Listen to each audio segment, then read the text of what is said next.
अमेरिकी राष्ट्रपति ट्रंप के निर्देश पर यूएससीआईएस ने 19 देशों के सभी ग्रीन कार्ड्स की फिर से कड़ी जांच शुरू कर दी है। दरअसल डीएचएस बाइडेन प्रशासन की मंजूरी से सभी आश्रय के मामलों की समीक्षा की जा रही है। कदम व्हाइट हाउस के पास हुए नेशनल गार्ड के हमले के मामले के बाद सामने आया। दरअसल जो व्हाइट हाउस के पास नेशनल गार्ड पर गोलीकांड हुई, उसके बाद सुरक्षा चिंताओं को देखते हुए ये कदम उठाया गया। जांच में एफबीआई भी आतंकवाद के एंगल से जांच कर रही है, एक्टिव है। नमस्कार, मैं हूं आशीष त्रिपाठी आपके साथ। और वॉशिंगटन डीसी में नेशनल गार्ड पर हुए हमले के बाद अब अमेरिका ने बड़ा कदम उठाया है और प्रेसिडेंट डोनाल्ड ट्रंप ने घोषणा की है कि 19 देशों से आने वाले सभी लोगों के ग्रीन कार्ड्स की दोबारा गहनता से जांच होगी। और ये आदेश सीधे तौर पर उन सुरक्षा चिंताओं के बाद आया जो व्हाइट हाउस से कुछ कदम दूरी पर फायरिंग के बाद और बढ़ गई है। अमेरिकी नागरिकता और इमिग्रेशन सेवा यानी यूएससीआईएस के निदेशक जो एडलो ने कहा कि राष्ट्रपति के निर्देश पर यह जांच पूरी तरह से कठोर और फुल स्केल होगी। ये फैसला तब लिया गया जब गुरुवार को एक अफगान नागरिक ने 2 नेशनल गार्ड सदस्यों पर हमला किया था, जिसमें एक की मौत हो चुकी है और दूसरे की हालत अभी भी गंभीर बनी हुई है। अब सवाल ये है कि क्या भारत के लोगों को भी इस फैसले से कुछ परेशानी हो सकती है, इसका असर हो सकता है?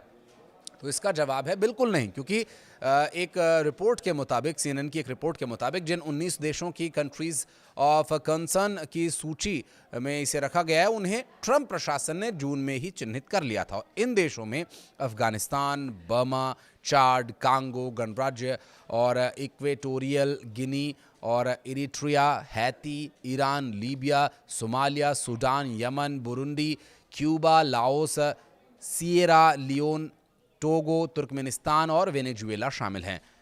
और इसके अलावा होमलैंड सिक्योरिटी विभाग ने भी कहा है कि बाइडेन प्रशासन के दौरान मंजूर किए गए सभी आश्रय मामलों की समीक्षा की जा रही है। और डीएचएस ने बताया कि अफगान नागरिकों के इमिग्रेशन अनुरोधों की प्रोसेसिंग तात्कालिक रूप से रोक दी गई है जब तक सुरक्षा और वेटिंग प्रोटोकॉल की समीक्षा पूर्ण नहीं हो जाती। प्रशासन ने यह कदम उठाया बैकलॉग और संभावित गलत वोटिंग का हवाला देकर। हमले की जांच अब एफबीआई संभाल रहा है और एफबीआई निदेशक कर्ष पटेल ने कहा कि हमला आतंक की घटना के रूप में जांचा जा रहा है और कई राज्यों के सर्च वारंट्स जारी किए गए हैं। उन्होंने इसे कोस्ट टू कोस्ट इन्वेस्टिगेशन बताया।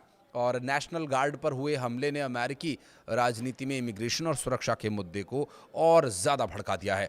हमले के संदिग्ध रहमानुल्लाह लाकनवाल के अफगान मूल के होने और देश में वीजा अवधि से अधिक समय तक रहने के मामले ने ग्रीन कार्ड और वेटिंग सिस्टम को लेकर के बहस तेज कर दी है।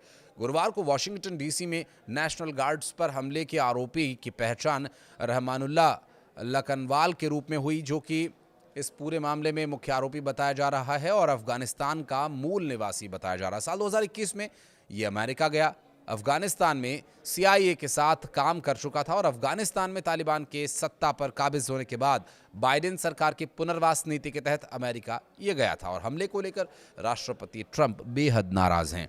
उन्होंने इसे आतंकी हमला करार दिया। गुरुवार के हमले के बाद अमेरिका की US citizen and immigration services ने ऐलान किया है कि अफगान नागरिकों के सभी अप्रवासन आवेदनों को अनिश्चितकाल के लिए बर्खास्त कर दिया गया है।